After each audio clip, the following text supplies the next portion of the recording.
Imagine an ideal world where we have the technology.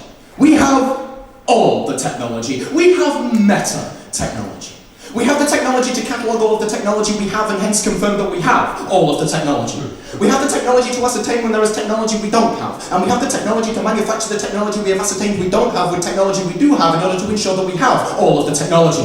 We have the technology to get rid of the technology we have. And we have the technology to give us the right to get rid of the technology we have. And we have the technology to give us the right to exercise the right to get rid of the technology we have that we get from the technology that gives us the right to get rid of the technology we have that will also be gotten rid of.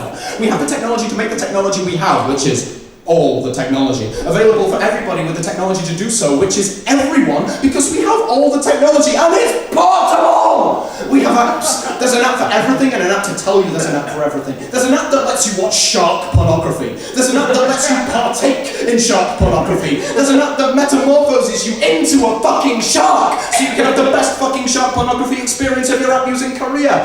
There's an app to catalogue all of the apps, including itself. And there's an app that stops the app cataloguing app, and there's an update, that stops the app cataloguing app from suffering an identity crisis whilst cataloguing all of the apps, including itself. And there's an app to grant a non-updated app cataloguing app psychiatric help with its app cataloguing app identity crisis. And there's an app to identify and remove from service any app that's shirking its work by faking an app cataloguing app identity crisis. There's an app that makes your voice sound like this, and an app to soothe your throat afterwards. There's an app that stops you feeling guilty when you step on a snail, and there's an app that puts the snail back together again so you don't feel guilty about using the app that stops you feeling guilty about stepping on the snail in the first place. There's an app that stops you stepping on the snail in the first place, but it was poorly marketed, so nobody's heard of it. But that's okay, because there's an app that lets you know how wonderful the snails feel now you're using the app that puts them back together again, so you don't feel guilty about using the app that puts them back together again, so you don't feel guilty about using the app that stops you feeling guilty about stepping on the snail in the first place. It's incredible, this imaginary ideal world, so please, my futuristic friends, my system-savvy gizmo glut chums, briefly look up from your shark pornography and marvel that it's marvellous that we have all the technology. We have the technology!